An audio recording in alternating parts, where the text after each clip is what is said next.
네, 마감 스퍼트 이어가겠습니다. 자, 오늘 일단 지수 플러스 잘 나타내는데 여기서 전략을 좀 우리는 다시 재편해야 하는 걸까요? 섹터의 지형도를 다시 그려봐야 되겠습니다. 두 분과 함께 이야기 나눠볼게요. 미래경제연구소 정태근 이사, 퍼스트프라임 리서치 이동근 대표 모셨습니다. 두 분 어서 오십시오. 네, 반갑습니다. 네, 자, 5,000P가 우리는 장중에 나타났다라는 걸 확인을 했고 지금은 좀 하회를 하고 있는데요.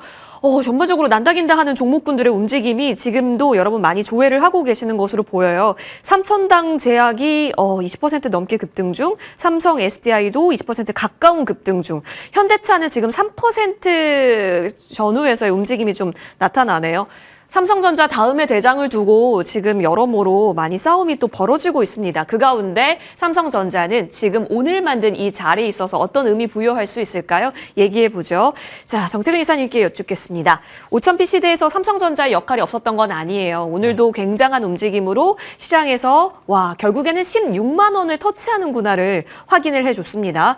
15만 원을 돌파시킬까? 이것에 대한 논의를 그동안 해왔었는데 그냥 시원하게 돌파하고 16만 원까지 터치가 나왔다라는 점에 있어서 굉장합니다. 이제 여기서 뭘 더 봐야 될까요? 메모리 가격, 메모리 그런 이야기들은 쭉 있어 왔는데 수급적으로는 지금 점검할 필요가 없어요? 단기 목표 실현 관점에서도요.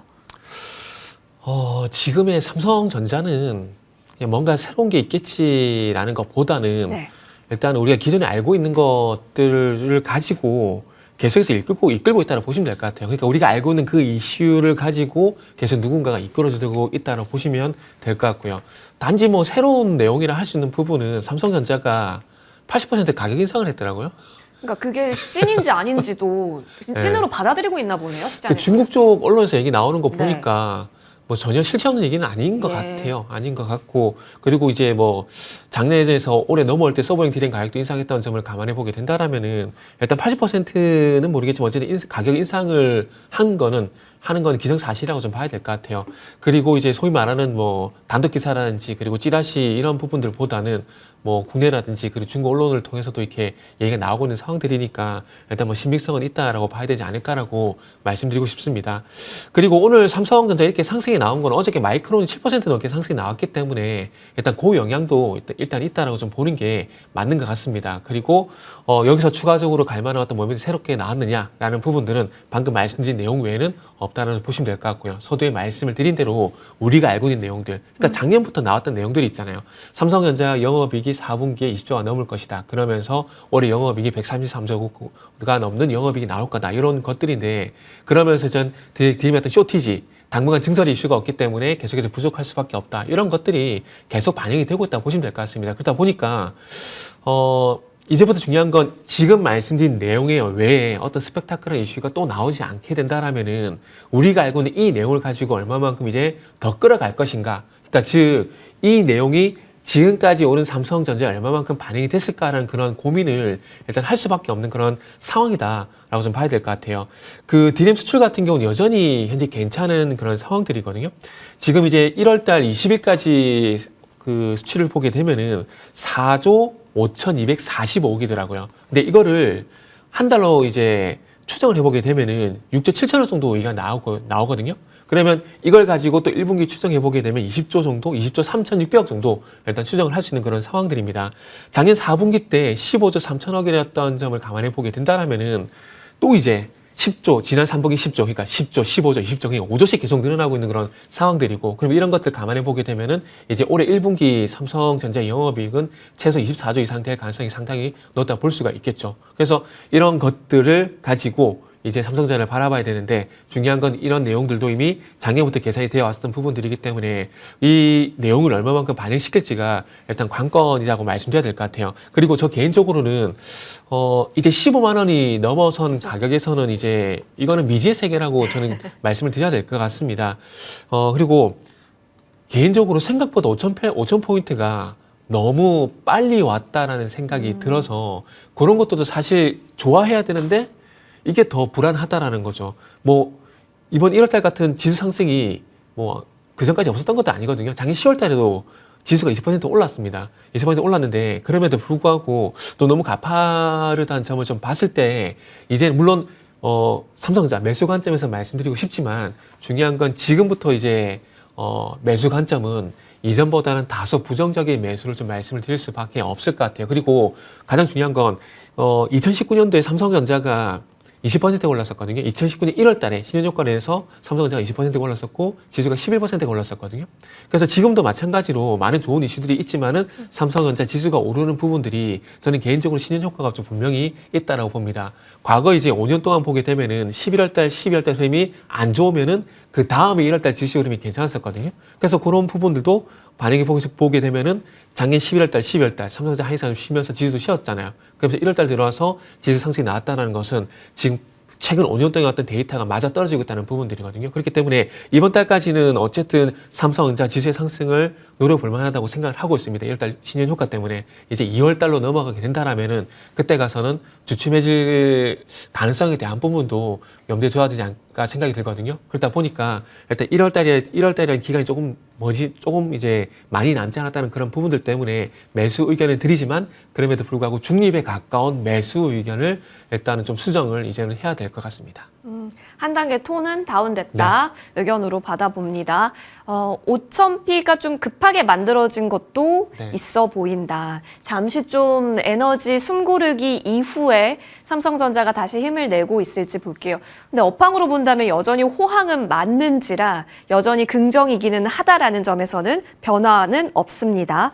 자, 그러면 정말 중요한 건 이 심리와 수급과 이 부분이지 않을까 싶은데 삼성전자는 사실 오늘도 외국계에서 들어오고 있다라는 점이 포인트인 것 같아요. 이 자리에서도 매수세가 붙는다? 이것은 그렇다면 그래도 긍정이구나를 이 자리에서도 우리는 느낄 수 있다라는 판단일까요, 대표님? 지금 사실 보기 뭐 여러 가지 보면은 외국인들의 매수세는 프로그램 성격이 강해요. 사실 어제도 그랬고 오늘도 그렇고 사실 그렇기 때문에 이것이 어떤 스트레이트한 매수라고 보기에는 조금 어려운 측면은 있습니다. 어제 오늘 이제 외국인들의 매수세가 다시 강화가 되고 있는데 결국은 삼성전자에 대해서는 뭐 어떤 그 회사를 둘러싼 지금 환경이라든가 뭐 이런 것들은 변화가 전혀 없어요. 그러니까 계속 긍정적인 얘기들만 나오고 있는 거고 그렇기 때문에 뭐 이제 여기다가 이제 외국인 수급이 들어오고 있고 최근에는 뭐 기관의 어떤 흐름들 뭐 기관의 그 매수라든가 이런 부분들은 결국은 상당 부분은 또 ETF라든가 이런 쪽에 기인한 바가 또 크고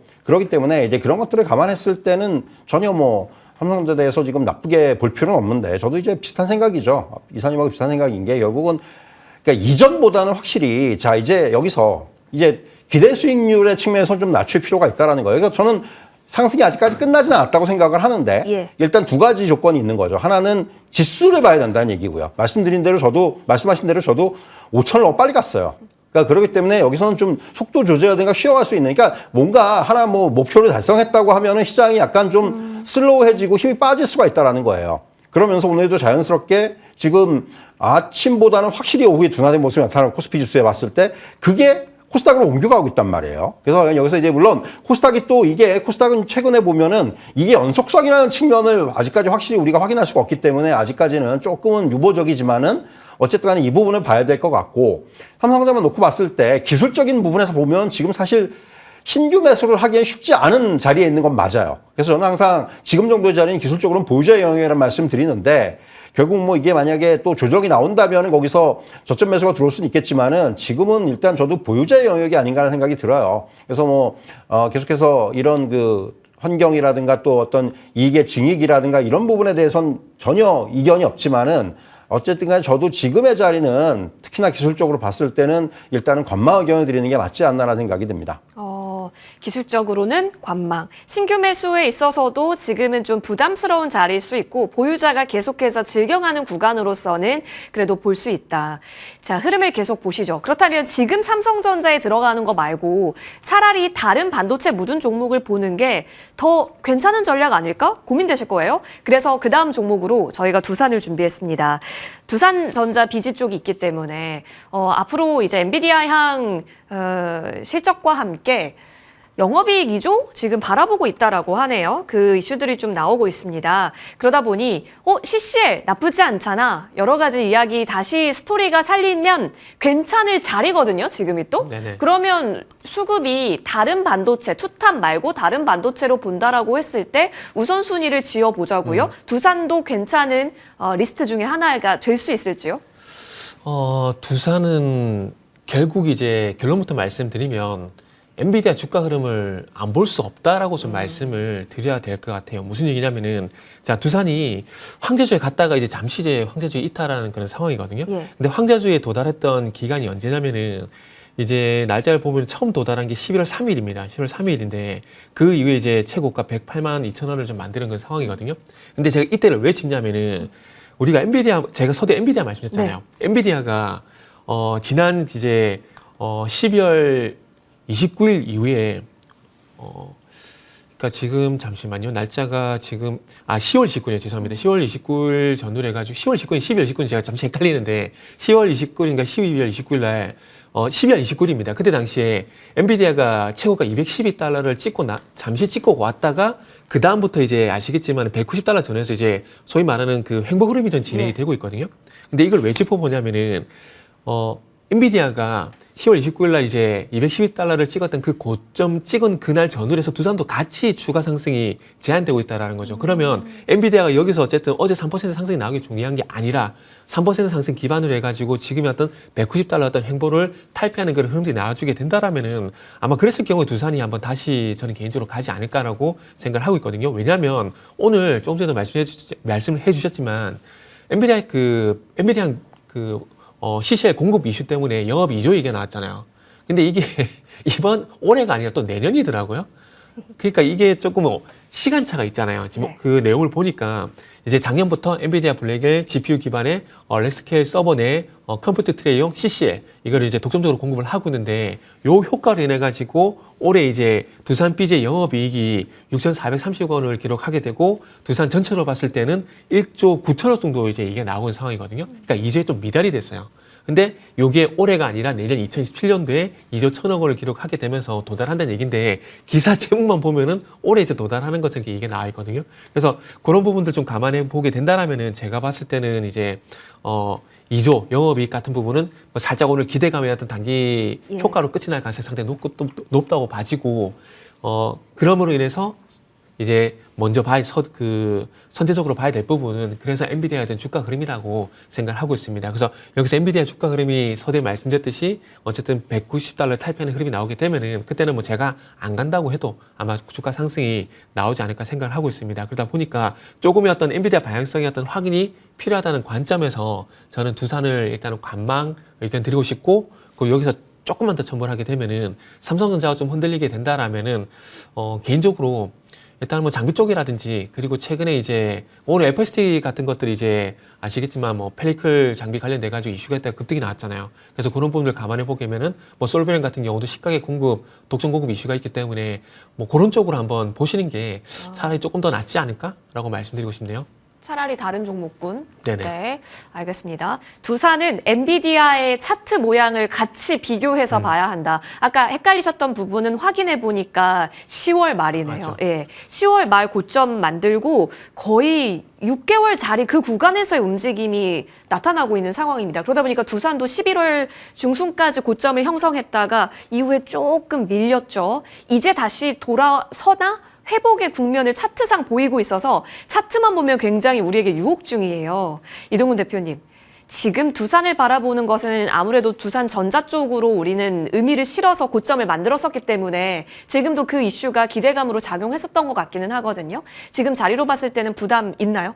기술적으로 봤을 때는 접근 한번 해봐도 되는 자리인 건 맞아요. 그래서 네. 저는 사실은 오늘 순전히 기술적인 관점에서는 저는 매수 의견을 드리는 게 맞다고 생각을 하는데 사실은 이제 그 11월 고점 뭐 돌파한 이후에 시장이 두산이 조금 쉬어가는 데는 뭐 이제 엔비디아 영향도 있겠지만은 저는 SK슬트론 인수와 관련된 네네. 이슈도 역시 좀 이제 반영이 됐다는 생각이 들어요. 그때 이제 자금을 어떻게 할 것인가를 두고 그때 이제 주가가 조금 이제 그 항상 두산이 뭐 예전에도 이런 그 뭐 M&A라든가 이런 부분에 있어서 어떤 자금 부담이라든가 이런 것 때문에 주가가 빠졌던 적이 있었기 때문에 또 그런 것들이 재현되나 싶었는데 결국 로보틱스의 지분을 좀 이제 매각을 하면서 그것으로 이제 해결하는 쪽으로 이제 가닥을 잡았기 때문에 그 부분은 어느 정도 이제 해결이 됐다고 생각을 하고 말씀드린 대로 기술적인 것만 보면 최근에 한 70만 원대 초반이 거의 바닥이에요. 이제 바닥이 좀 확인이 된 상태에서 차트가 조금 이제 깨져 있다가 21선 위로 올라오고 있다라는 부분. 그런 것들은 상당히 지금 어떤 기술적으로 봤을 땐 좀 의미가 있다고 말씀드릴 수 있겠고 여기에다가 오늘 어쨌든 간에 장대 양봉이 나고 있다라는 측면. 예. 이런 부분들은 우리가 좀 긍정적인 접근이 가능한 그런 위치가 아닌가라는 생각이 들고요.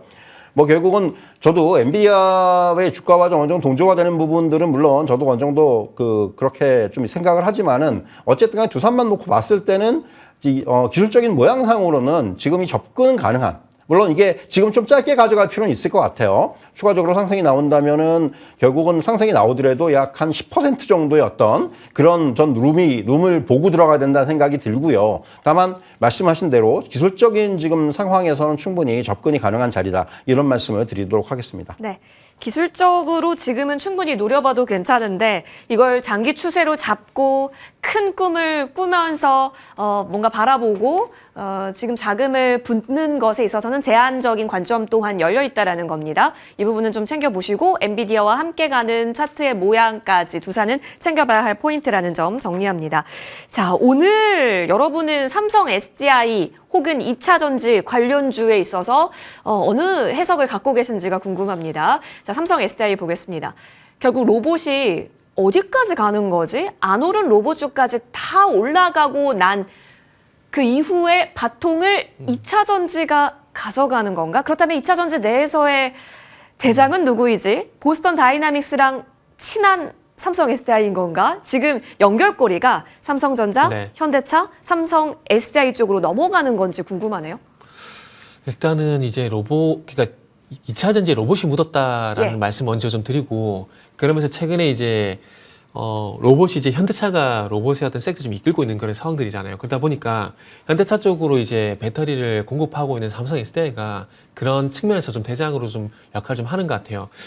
그 이전까지는 아시겠지만 ESS단지 이런 부분들이 좀 부각이 되게 되면서 매출이 발생되고 있는 LG 에너지솔루션이 대장이었었는데 로봇 때문에 이제 삼성 SDI 쪽으로 좀 분위기가 좀 바뀌는 것 같아요. 예. 만약에 이번 로봇 이슈 때 테슬라가 주도했다라면은 아마 LG 엔솔 이런 반응이 나왔을 거예요. 네. 근데 지금은 누가 보다도 로봇 이슈를 현대차가 이끌고 있잖아요. 그러다 보니까 삼성 SDI가 그래서 이렇게 이 배터리 셀 3사 중에서 대장 역할을 한다라고 보시면 될 것 같아요. 왜냐하면은 그 현대차 서비스 로봇 다리라는 게 있고요. 그리고 모바일 그 로봇 플랫폼 모베드라는 게 있는데 여기에 11700 원통이 배터리 이제 공급을 하고 있어요. 그러다 보니까 이런 연결고리 때문에 삼성 SDI가 좀 강하다 좀 보시면 될 것 같고 그리고 이제 뭐 전고체 배터리 2027년도 상용화 목표를 하고 있는데 그러면 이제 이 전고체 배터리 상용화 되게 되면은 이제 삼성 SDI가 또 현대차 쪽으로 공급할 가능성. 그러니까 지나고 나서 보니까 그 깐부치킨에서 너무나 많은 힌트들이 우리는 생각 못했지만 많이 나왔던 것 같아요. 그러니까 그때 치킨 먹었으면 안 네. 됐고, 그죠? 그렇죠. 그때 치킨을 먹을 게 아니라 다른 고민을 했어야 되는데 예. 좀 아쉽네요. 그래서 어쨌든 그런 부분인데 어쨌든 전고체 배터리가 부각이 되는 건 일단은 공간이 제약되면 어쩔 수가 없을 것 같아요. 로봇의 어떤 그 가슴부에 이제 배터리가 장착이 될 건데 LFP는 무리가 있을 수밖에 없거든요. 에너지 밀도 구동 시간 때문에 3원계 배터리가 좀 부각이 되고 있는 그런 상황들이고 그리고 그러다 보니까 이제 전고체 배터리가 좀 상용화 빨라지게 된다라면은 삼성 SDI가 현대차 쪽으로 수혜를 받을 가능성 이런 연결고리가 좀 나오고 있는 것 같습니다. 그래서 어쨌든 중요한 건 이전부터 제가 2000년 말씀드릴 때 지금 눈에 보이지 않는 것도 좋은 것이 상당히 많다라고 말씀드렸거든요. 근데 지금의 어떤 불씨를 살려줄 어떤 꺼리라 해야 될까요? 핑계거리만 있으면은 이제 갈 수밖에 없는 그런 상황인데 결국 현대차가 2차 전지의 투자 심리를 살렸다라고 일단 보는 게 맞는 것 같습니다. 그렇기 때문에 작년 10월 달이요. 좀 많이 쉬는 흐름들이 나왔었는데 아마 지금은 지난 10월 달과 달리 조금 더 긴 추세에서 좀 가지 않을까라는 그런 개인적인 기대감을 좀 가지고 있어요. 그러면서 오늘 또 눈에 띄는 부분들은 뭐 강원에너지라든지 MOT라든지 삼성 SDI 밴더들 기업들의 주가가 상당히 강하다라는 것들도 일단 특징으로 말씀드릴 수 있을 것 같고 삼성 SDI 같은 경우는 지금 이제 오늘 18% 올랐는데 어떻게 매수해? 라고 하셨지만 차트를 넓혀보게 되면요. 맞아요. 2024년도에 80만 원 같은 게 5분의 1토막 갔다가 이제 바닥에서 올라오는 거거든요. 그렇기 때문에 요거는 뭐 조정 시 매수 관점에서 저는 삼성 SI 봐도 된다라는 말씀을 드리고 싶네요. 전고체 키워드로도 괜찮아요? 네네. 일단 전고체 키워드로도 이제 근데 이게 단순히 3원계 배터리가 아니라 네. 전고체 배터리 키워드도 이제 연결이 됐기 때문에 상한가 거의 대부분 나오죠. 네, 그러니까요. 그러니까 이런 거죠. 그러니까 조금 전에 말씀드렸듯이 이 공간이 그러니까 그 배터리 장착해서 이 공간이 제약이 있다 보니까 이게 당연히 에너지 밀도가 올라갈 수밖에 없거든요. 근데 지금은 당장에 전고체 배터리가 상용화 안 됐지 않습니까? 그렇기 때문에 지금 앞으로 좀 시간이 필요한데 중요한 건 이 전고체 배터리를 상용화가 좀 빨리 이루어지게 될 것이고 쓸 수밖에 없다라는 그런 심리가 제가 볼 때는 좀 반영이 되는 것 같아요. 왜냐하면 전기차도 마찬가지, 로봇도 마찬가지지만은 주행거리라든지 구동 시간을 늘려야 되는 숙명적인 숙제가 남아있을 수밖에 없거든요. 그래서 참고사항 말씀이지만 지금은 이제 3원계 배터리 업그레이드 방식으로 이용할 수밖에 없을 겁니다. 이제 2차전 같은 경우에 양극재 쪽 같은 경우는 도전재를 이제 카본 블랙에서 탄소 나노튠으로 좀 바꾸게 되면 부피가 줄어들게 되거든요. 그럼 부피가 줄어들게 되면은 거기 양극할 물질을 좀 더 실을 수가 있기 때문에 리튬을 좀 많이 품을 수가 있어요. 그러면 양극재 성능만 올라가면 되냐? 또 그건 아니에요. 응급제도 마찬가지 성능이 올라가야 되거든요. 그러면 이제 응급제 쪽 같은 경우도 이제는 앞으로 흑연이 아니라 실리콘 응급제 쪽으로 좀 더 가속화될 가능성이 있고 실리콘 응급제 쪽으로 넘어가게 되면은 또 리튬을 그만큼 많이 품을 수가 있기 때문에 지금의 어떤 배터리 성능 업그레이드는 아마 그런 식으로 가게 되고 그리고 이게 진행되면서 아마 앞으로 전고체 배터리한테 상용화를 아마 배터리 3사가 좀 더 빨리 땡기지 않을까라는 측면에서 바라보시면 될 것 같습니다. 예, 지금 현대차랑 삼성전자가 살짝 하방 쪽으로 무게가 기울어지고 있는데 삼성 SDI는 견조해요. 지금 잘 가고 있어요. 17%대, 18%대 나타나고 있죠. 강하다라는 거예요. 굉장히 시장에서 거래대금 흡수해 가면서 존재감을 부여했습니다. 지금 자리 멀리 보면 사실 이제 올라가고 있다인데 그렇다면 지금 자리에서도 매수할 거면 오늘인지. 왜냐면 그 환매 얘기를 오늘 하루 종일 좀 많이 듣기는 했거든요. 평가는요? 사실 이제 뭐 기술적으로 봤을 때는 오늘 주가가 좀 부담스럽긴 해요. 18% 올랐다는 거는 그러니까 일봉을 봤을 때 물론 주봉이나 월봉상으로 봤을 때는 시작일 수가 있는데 그래서 저는 이제 굳이 말씀드리자면 조정시 매수의 관점이에요. 사실 이게 지금 오늘 이렇게 급등을 안 하고 차근차근 올라왔으면 제가 매수 의견을 냈을 텐데 오늘 계속 오히려 상승폭을 키우고 있기 때문에 자리에 대한 문제다. 저는 이런 말씀을 드릴 수가 있을 것 같고 결국 이제 지금 2차전지를 보는 시각은 저는 명확하다고 생각을 해요. 무슨 얘기냐면은 악재가 이제 어느 정도 반영이 다 되고 있다라는 거예요. 거의 모든 악재들이. 그런데 다만 뭐 지금 한 가지 조금 남아있는 부분 앞에서 이제 리포트도 나왔습니다만은 실적과 주가와 괴리가 나타날 수가 있어요. 전 오히려 거기가 매수 타임이라고 봐요. 그러니까 그게 만약에 실적이 발표가 됐을 때 주가가 한 차례 흔들릴 수가 있다고 봐요. 오히려 저는 그때가 매수 타임이 아닌가 생각이 들어요. 만약에 실적까지 이번엔 안 좋은 거 시장은 알고 있지만은 만약에 이제 정말로 이제 이번에 아마 LG엔솔까지도 적자가 날 것 같은데 그게 나오면은 시장이 또 그거를 빌미로 해서 조정이 나올 수가 있어요. 그런데 오히려 저는 그 시점이 매수가 아니겠느냐는 생각을 하고 있는 거죠. 그다음에 이제 모든 것들이 다 그야말로 다 오픈이 되는 거기 때문에 지금 뭐 악재 요인들은 다 뭐 최근에 보면은 나왔던 것들 뭐 이제 계약 해지라든가 이런 부분들이 어느 정도 다 오픈이 됐기 때문에 지금부터 이제 이런 새로운 모멘텀들을 등에 업고 또 하나는 이제 ESS 같은 경우도 기존에 단순히 뭐 EV의 대체제가 아니고 이제는 어떤 이제 새로운 성장의 축이 될 수도 있다는 얘기들까지 나오고 있거든요. 물론 이제 그 향후에 어떤 시장의 확대까지 어떻게 될지 모르겠지만은 최근에는 뭐 AI 데이터 센터의 확장이라든가 이런 부분하고 또 맞물리면서 거기 또 이제 ESS의 어떤 필요성이 또 이제 강조가 되고 있는 상황이기 때문에 이런 부분까지 감안한다면은 역시 이제 ESS 관련, 그러니까 이런 2차전지 관련주들 같은 경우는 결국은 그런 부분들을 감안해서 전 대응할 필요가 있다고 생각을 하고 오늘의 자리에서는 저는 기술적으로는 관망 의견을 드리는데 조정이 나왔을 때는 오히려 매수의 의견 충분히 가능하다 이런 말씀을 드리도록 하겠습니다. 지금 기대감과 함께 와 로봇의 배터리 중요하대라고 하는 심리와 함께 주가가 크게 가고 있는데 오히려 실적 발표 때 이것이 만약에 흔들리거나 균일이 생긴다면 그때가 매수 타점이 될 수 있다라는 이야기. 자, 삼성 SDI의 실적 발표가 2월 2일 컨퍼런스 콜이 있는 것으로 예정이 되어 있거든요. 그렇다면 사실 몇 주 있네요. 그 부분까지 주가 움직임을 어떻게 만드는지 보겠습니다. APR 보겠습니다. 오늘 신고가 움직임이 나왔고 결국에는 뚫어줄 자리를 뚫어주네요. APR 주주 여러분들 일단 축하드립니다. 네. 오랜 시간 힘들었는데 혼자 화장품 섹터, 미용기기 섹터 버텨냈던 쪽이 APR이에요. 그렇죠. 근데 오늘 뭐 파마리서치라든지 휴젤이라든지 이쪽까지 같이 기세등등하게 올라온다라는 점에서 의미를 주시는지 아니면 여전히 홀로 내장적 성격으로 실적 발표 전에 움직이는 건지 궁금해요. 이쪽은 어떤 평가 주세요?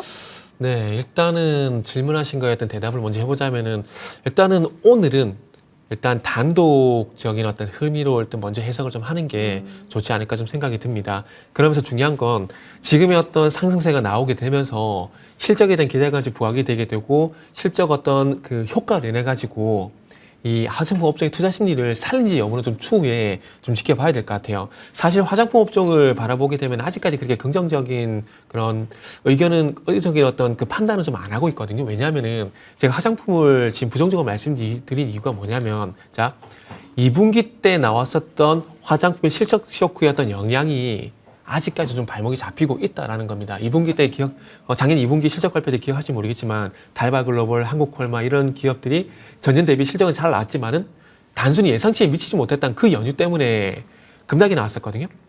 근데 그 영향이 작년 3분기까지 또 왔었어요. 그러면서 APR 같은 경우도 예를 들게 되면은 작년 11월 6일 날 실적 발표했었거든요. 그때 당시에 3분기 영업이 960억 정도 기록하게 됐고 전년 대비 250% 성장이었거든요. 다른 화장품 모르겠지만은 APR 같은 경우는 예상치도 상회를 하고 전년 대비해서 좋았었지만은 그날 10% 하락이 나왔다는 말이죠. 근데 이거 제가 왜 말씀드리냐면은 서두에 말씀을 드린 대로 화장품 같은 경우는 작년 2분기 때 발목을 잡았었던 시장 눈높이를 맞추지 못했다는 부분들, 거기서 얼마만큼 빨리 탈출하냐가 관건인데 이번 4분기 실적도 아마 그게 테스트가 되지 않을까라는 생각을 하고 있습니다. 그래서 일단 중요한 건 이제 APR이 어쨌든 전고점을 돌파를 하게 되면서 뭐 오늘 메디큐브 뭐 600만 대 판 거 뭐 그것도 중요하겠지만은 단기간에 많이 팔다 보니까 실적 효과가 예상보다 더 클 것 같은데? 라는 그런 심리가 제가 볼 때는 좀 반영이 되는 것 같아요. 그러면 이제 지금 나와 있는 가이던스는 1160억 정도거든요. 그래서 여기에 부합을 하거나 아니면 그 이상의 실적이 나오게 되면서 대장주였었던 역할을 보여주게 되고 그러면서 이 대장주였던 상승이 다른 이제 화장품 종목들의 어떤 투자 심리를 살린지 여부가 좀 관건일 것 같아요. 이거는 뭐 너무나 당연한 게 삼성전자 투자 재개 소식을 해서 작년 9월달 그리고 이번 1월달 아시겠지만 반도체 장비 쪽 소부장이 다 이제 투자 심리가 살아났잖아요. 그러니까 그런 것과 비슷한 맥락이라고 보시면 될 것 같습니다. 그래서 일단 APR 자체만으로는 일단 전고점 돌파와 그리고 실적에 대한 기대감이 있을 가능성이 높기 때문에 그런 관점에서 보게 되면 기대감으로 접근해도 기대감으로 보더라도 요거는 일단 매수 의견을 줄 수 있다라고 좀 말씀드리도록 할게요. 신고가 매매 가능하다. 네네네. APR이 그렇다면 이번에 실적 발표를 앞두고 과연 어떤 흐름을 또 대장적인 위치를 지켜줄지가 관건이겠네요. 긍정의 시그널을 주셨습니다. 자, 이동훈 대표님께도 여쭐게요. 워낙 APR이 대장이 된 지는 오래고 그 가운데 오늘 신고가 돌파의 의미를 크게 해석할 수 있을까요? 오늘 어떻게 보면 외국인의 수급이 요 며칠 계속 됐었구나를 확인했거든요.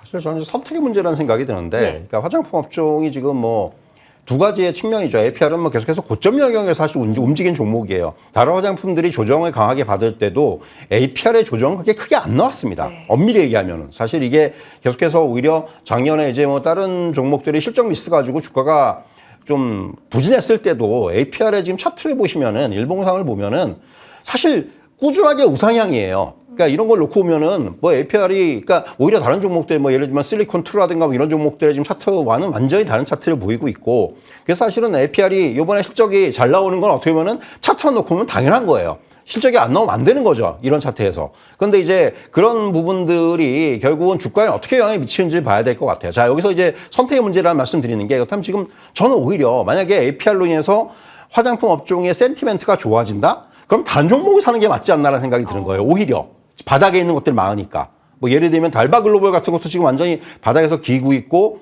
실리콘2가 이제 바닥에서 조금씩 올라오려고 하고 있고 차라리 이런 종목들을 선택하는 것도 하나의 전략이 될 수가 있는 거죠. 뭐 APR이 물론 여기서 이제 고점 돌파하는 모양이기 때문에 더 갈 수도 있겠지만은 APR로 얻을 수 있는 기대 수익률과 바닥에 있는 종목들을 얻을 수 있는 기대 수익률이 어느 쪽이 더 클지를 봐야 된다는 생각이 드는 거예요. 전 그래서 APR 같은 경우는 조정이 나오면 분할 매수는 맞아요. 그런데 다만 지금 이렇게 고점을 돌파하는 자리에서 과연 이 종목 과 다른 종목의 어떤 기대 수익률을 우리는 고민을 좀 해볼 필요가 있지 않나라는 생각이 드는 거죠. 그래서 오히려 저는 APR이 실적이 좋고 APR이 고점을 뚫는다? 그러면 오히려 바닥에 있는 화장품을 사는 것도 하나의 전략이 될 수가 있다. 화장품 업종의 센티멘트에 대한 부분이거든요. 이거 지금 다른 종목들도 실적에 대한 기대감들은 있어요. 그러니까 실적이 어느 정도, 그러니까 아직까지 뭐 이제 이사님 말씀하신 대로, 그러니까 우리가 작년 그 2분기 이런 때 어떤 그 충격에서 좀 벗어나지 못하고 있는데 이 부분이 서서히 해소될 가능성은 크다고 봐야죠. 4분기부터 기점으로 해서. 그렇기 때문에 그런 맥락에서는 저는 오히려 APR이 실적이 잘 나오고 주가가 좋다? 다른 화장품 쪽으로의 접근이 저는 조금 더 유효하다는 생각을 합니다. 그래서 저는 일단은 APR만 놓고 봤을 때는 관망 의견 드리도록 하겠습니다.